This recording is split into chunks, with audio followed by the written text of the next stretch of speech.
All right. Welcome back to an amazing new episode of E2E Expert to Experts, where we bring you the world's best experts in different areas. And start on by asking you a question.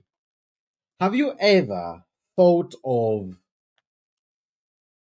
time management?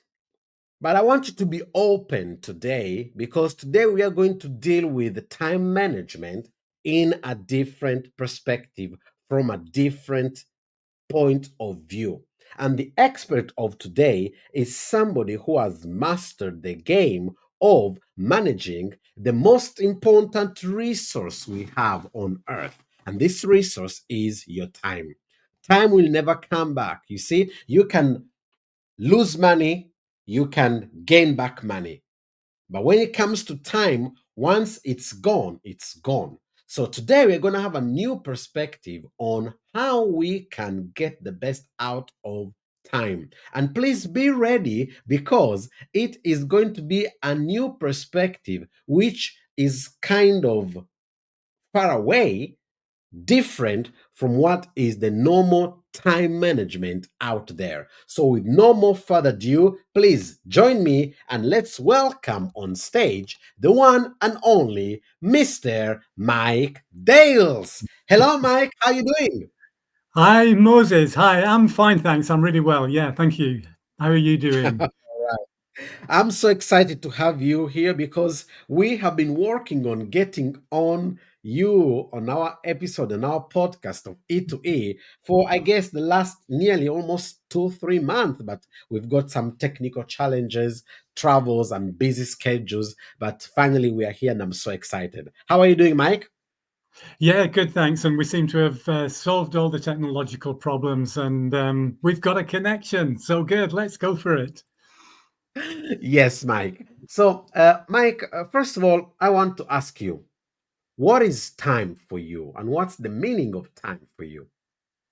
Well, like you just said, time is a precious resource. And I think from what you in the introduction you gave there, I think there are two really, really precious resources. And one is time, and the other one is our health. Our most vital asset is our own personal human body. And to look after that, we need to think about what we do in our time. And so many people, they think of time management and how you manage your day at work, how you allocate your time at work. But then they forget themselves. They forget their own health. So they're micromanaging their time at work, but forgetting the importance of their own health. And if your health goes, your time just gets swallowed up. Mm. And because you might be busy at work, but if something goes wrong with your health, you won't be at work. You'll be at your doctor's. You'll be at the hospital, and so many people end up in that situation, and then they look back and think, yes, I misused my time. I neglected my health. So time and health, think of them together, and I think that's what we're going to be talking about over the next few minutes. That's my area of expertise. Time and health. Time and health. Two assets, I would define them, that are complementary. And you see, when we are young, we've got plenty of time and plenty of health. As we go older, we are chasing top health, but then we do not have time. And it's somehow making that connection between the two and doing it early enough. So many Mhm. people think, oh, yes, I'll worry about that when I turn 50. I'll worry about that when I'm 60. I'll look after myself when I'm retired.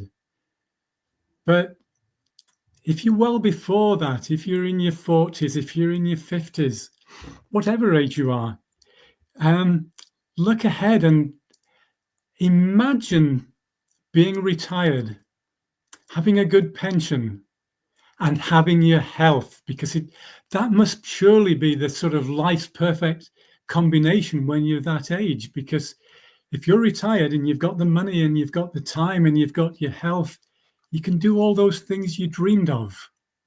But if you don't have your health, you won't be doing the things you were dreaming about all those years. You'll be sat in a hospital waiting room waiting for your number to be called. Well, you could be out there walking up a mountain or on a cruise or looking at a view of the coast. Whatever it is you want to do in your retirement, you could be doing it. But you're more likely to be doing it if you look after your health, if you manage your time with a thought to health.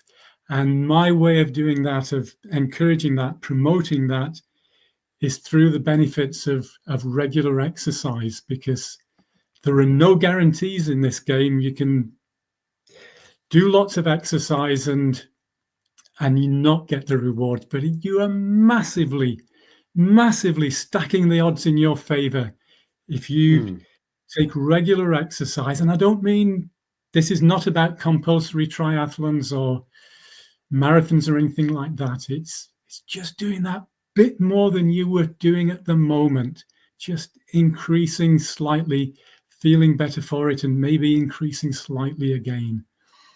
But it's mm. But, regular but exercise. Mike, correct me. I believe that majority of us who is watching or listening right now at this episode, we know that we should be taking a bit more exercise.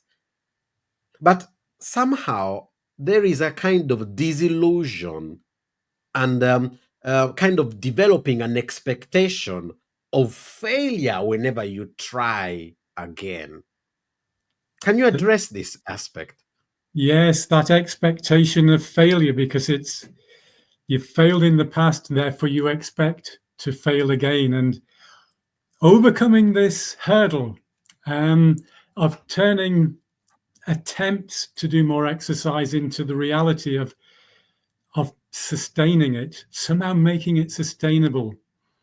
My expertise is helping people get over that hurdle and make it an ongoing, sustainable part of their lives, a part of their daily routine.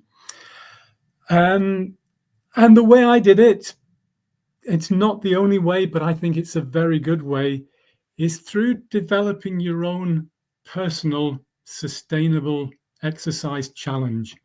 Because that word challenge drives motivation, and motivation leads to success, to something that is sustainable. So that's how I did it, because I've always, I'm coming at this Can you from the point of view, say it I've again? always been Challenge drives. Can you say it again? Challenge drives. challenge. I believe that challenge drives motivation. If you've got a challenge in life, think about the previous challenges in your I like it. life. You go back to school, you probably had it was a challenge to pass your exams at school. It was then a challenge maybe to land a degree, to then Mhm. to get a job, to get a promotion, to move to another workplace. All of those things were actually personal challenges. You challenge yourself to get that job, and the motivation to get that job is what landed you the job. Just the same with your exams at school, college, university, wherever. You've been driven by challenges, motivations, and I think quite often at New Year, the challenge that people set themselves is to do more exercise. And the problem with that is the word more, it's undefined. Your boss at work, or if you are the boss setting a challenge for someone else, it doesn't include the word more. It probably includes a number. Your boss doesn't say, I want you to get more hits on the Yeah. website. He'll say, I want you to achieve 10,000 hits on the website by the end of the month. That is your goal, your objective at work, but it contains a number. And I think quite often at New Year, people say, I'm going to do more exercise next year. Well, instead of saying the word more, put a number in there. I'm going to walk 500 miles in the year. I'm going to walk at least a mile every day. I'm going to run at least 10 miles every week. But that kind of challenge, whether it's per day, per week, per month, per year, it contains a number. It becomes like a smart goal. It's something you can measure. It's something you can feel, oh, I'm slipping behind. I need to up my game. But that challenge with that number, it drives motivation. And the great thing is with that kind of thing, you have a kind of sense of ownership of it. If you've set yourself that challenge, you become blooming well determined to achieve it. And the other thing is, I'm realistic on this, that because I did it, you can set yourself a challenge and a few days in, a few weeks in, you can think, I've set the bar a little bit too high. That's too difficult. At which point you've got two options. One is to give up. The other one is to say, I'll just turn it down a notch. So rather than it being that high, I can just make it a little bit easier. I set myself Yeah, so a to be challenge of flexible walking a and mile every adjust day. it. Adjust it from a mile to a kilometre or a kilometre to a mile, because I set a challenge and I found after 2 months, it was too easy. So I turned it up 2 notches and made it harder. And you know what? I found the perfect challenge for me, and my partner's on the same challenge. And together we've just hit the right level. It pushes us, it motivates us, it drives us, and it gets us out on the most difficult of days. And I think that's another bit of challenge, the psychology, the time management Now, is you are, you promote the adoption of a personal exercise challenge, okay, to manage better your time in a personal way. So, I want to ask you this question. Give us some examples of what people could take on, and also explain what personal challenge can be. Just give us some couple of ideas. a couple of ideas. The things I mentioned then, I think what I'm really looking at and encouraging people here is finding something that you're doing regularly, sort of a small amount every day or nearly every day, because I'm not sort of stopping people going to a gym or something like that, having a gym membership. But if you have a gym membership, it's probably something you do once or twice a week. So you can still do that, but a challenge of, like I say, I will walk at least a mile. I will walk at least 1 mile every day. You can go off and walk 10 miles on a Saturday, but that challenge to walk at least a mile every day just means that you're getting that 10 or 15 minutes of movement into your daily life. So I'm looking at sort of free activities that you do straight out of your own front door: walking, running, cycling, maybe even exercises in your own living room, star jumps and things like that. But again, I often say it's my challenge, my rules. It's your challenge, your rules. And I think the beauty of my system is it really comes down to the freedom of your own imagination to come up with a really imaginative challenge. So that the examples I'm giving are probably quite simple ones, like I will walk at least a mile every day. But you can use your imagination to come up with all sorts of other ones. The year is another good one, because the year 2025 or next year, the year 2026, I will cycle at least 2,026 kilometers in 2026 in the year. So you can Oh, okay. I got it You, now. but but the important thing is that you're setting it at your level, because there will be people watching this that will think, oh, I cycle far more than that. And there'll be other people to the other side of the spectrum that I talk about who would think, oh God, he's he's talking another language. I don't even have a bike, or I only go for 2 kilometer bike rides. I would never go that far in the year. But there is a challenge for everybody at every level. And all I'm trying to encourage people to do is move a little bit west to east or left to right along that spectrum of exercise, as I call it. Okay.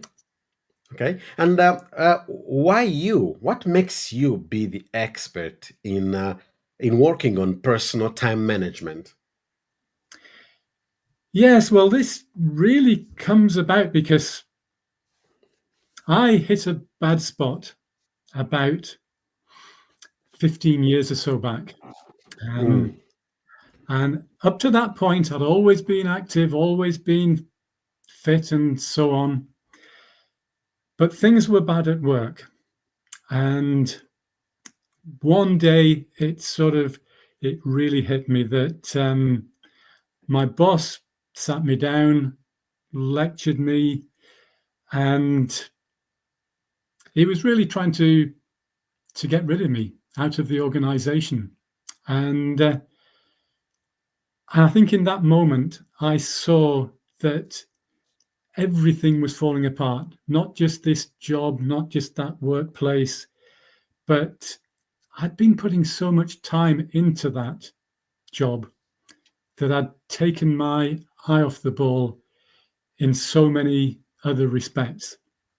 And the one that really hit me was that I was taking less and less exercise. So I was going absolutely crazy on weekends, thinking that was good, which it was, but I was doing nothing during the week, and I was doing a totally sedentary desk-based job. And just at that time, there was something around that time called the 5 by 50 challenge. It was encouraging people to make an active journey of at least 5 kilometers every day for 50 days.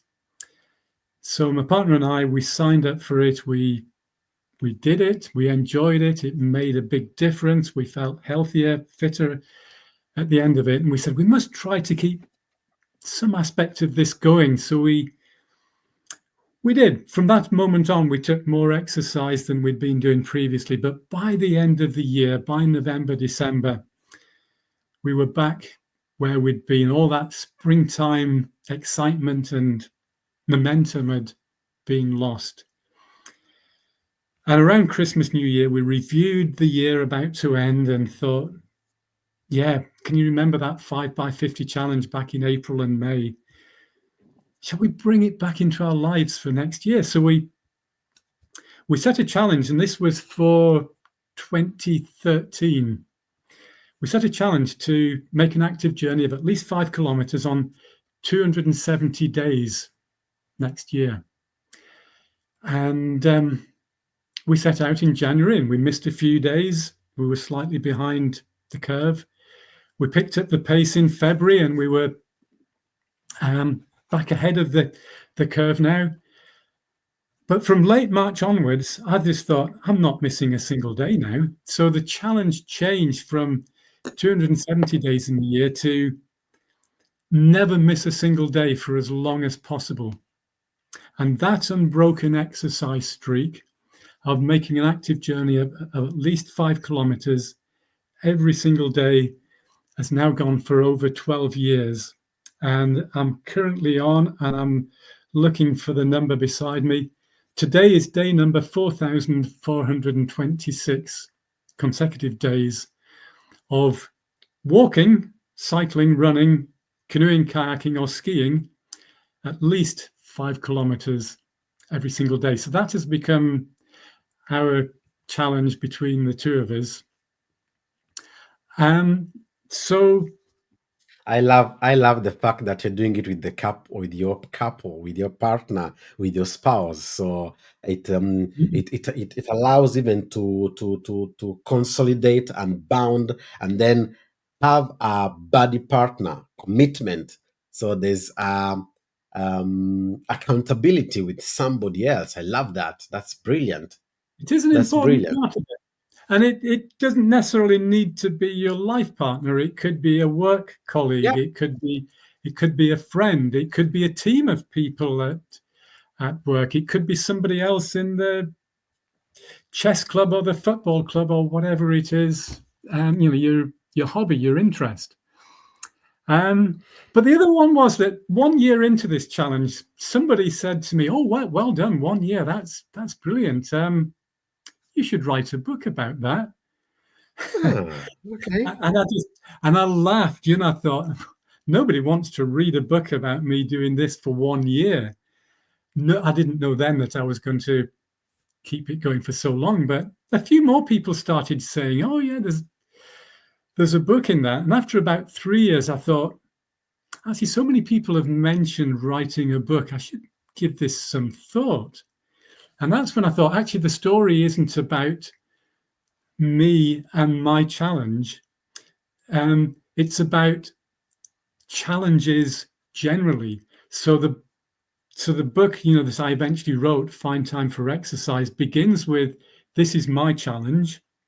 It then goes through a range of people that I know and their challenges and the reasons that for them taking on a challenge.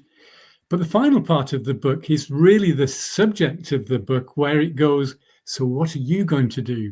So the subject of the book really is the reader.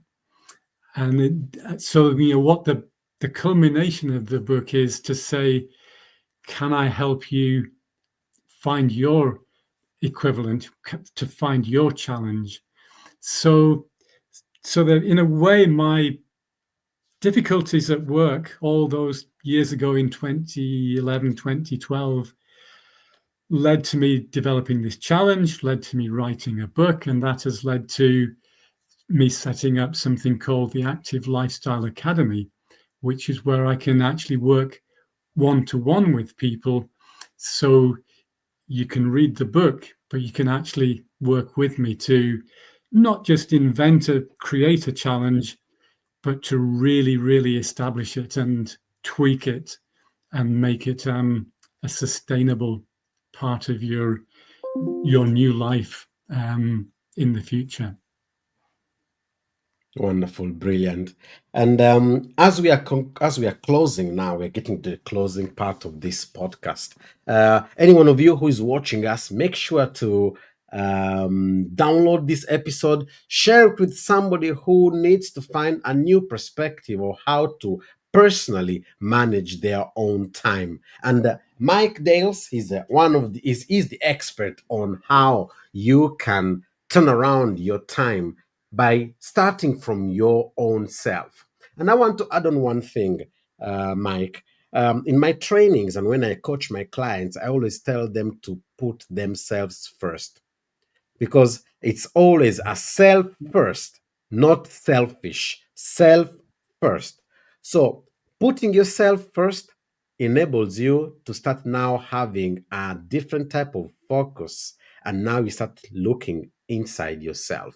And as you said, Mike, challenge drives motivation, so challenge yourself. So the biggest takeaway I have from this podcast is challenge drives motivation, and you need to challenge yourself in order to break through and get on to do it. And I'm so inspired by you, Mike, that since then you're doing 5 kilometers either hiking, cycling, walking, running, skiing. I love that because it gives you wide spectrum where you can be doing this in the mountain, in the lake, in the sea, in the beach, on the river. Anything you can do, there is zero type of excuses. So Mike, I want to close up with one question, and I do this with all my guests. Mike, I want you to look at Mike Dales right now, today, okay? Who you are with your age right now. But then I want you to look on your left. I want you to look at the mic of 8 years old. And on the right, the mic of 80 years old. But the mic of today has a word to say to the mic of 8 years old and to the mic of 80 years old. So go ahead and have a chat with your past you and with your future you.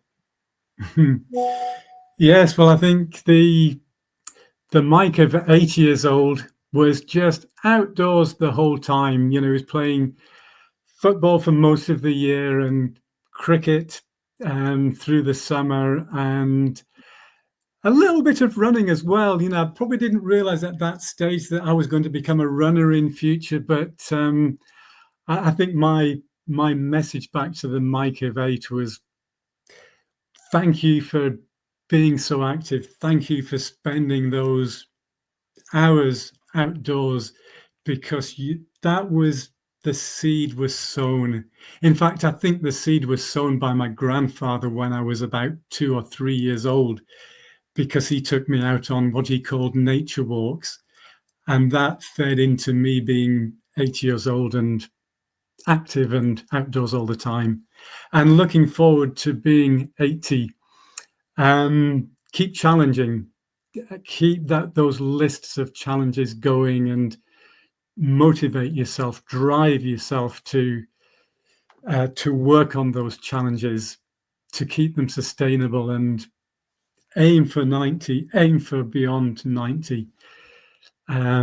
Just keep fit, keep active, keep getting outdoors, and keep enjoying it, keep loving it, because I do. That's all the way through from before 80, from before 8 to hopefully beyond 80.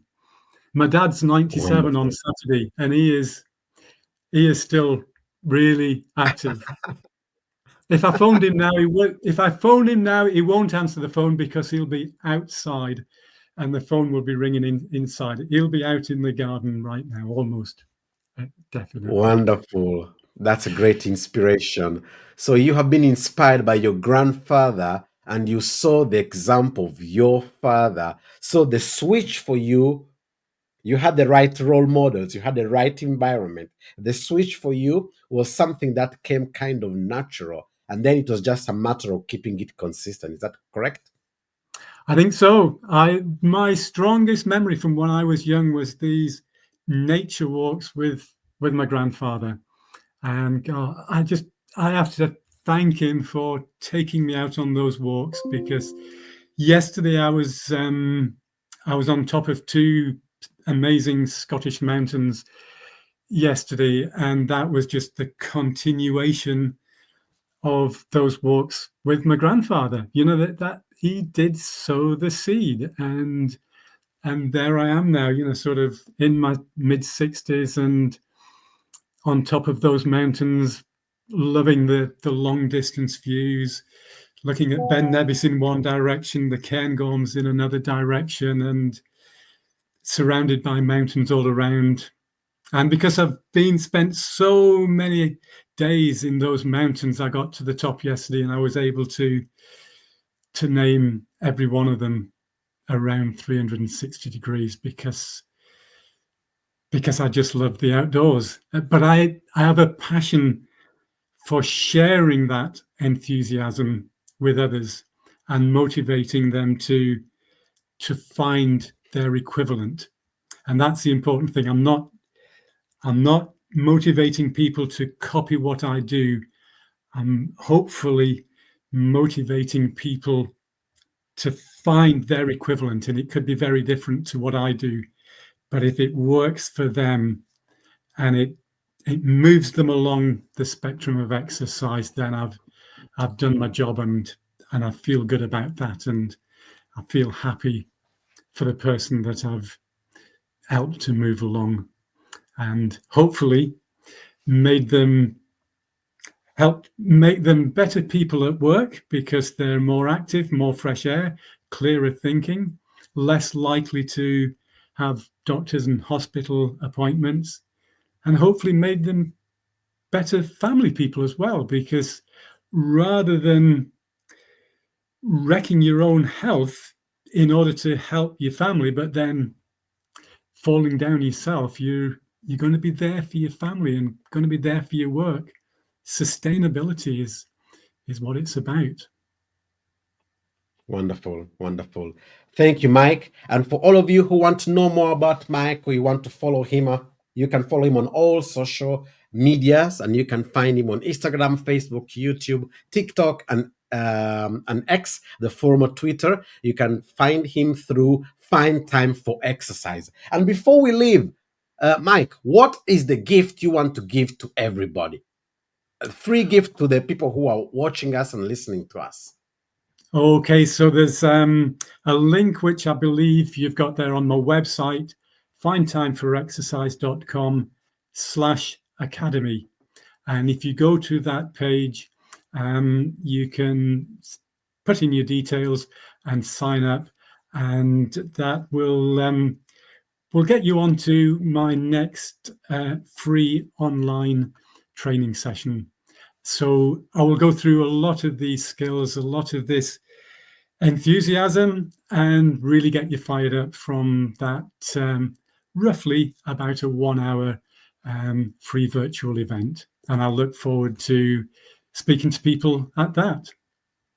So it's going to be a free virtual event. Register and get all the insights and knowledge and tools that you need to manage your time as a pro, as an expert, starting from you yourself. Because again, time and health are the most valuable assets that each one of us has got in our lives. So thank you so much, Mike. This was E2E. My name is Moses, and our expert today was Mike Dales. And thank you, Mike, for being with us. Thank you for joining us. And Mike, see you hopefully another amazing episode. And for those of you who are watching us, this is E2E, where we bring you the best world's experts right directly on your hand, on your phone, on your tablet. So this is E2E. See you next time. Ciao. Ciao now.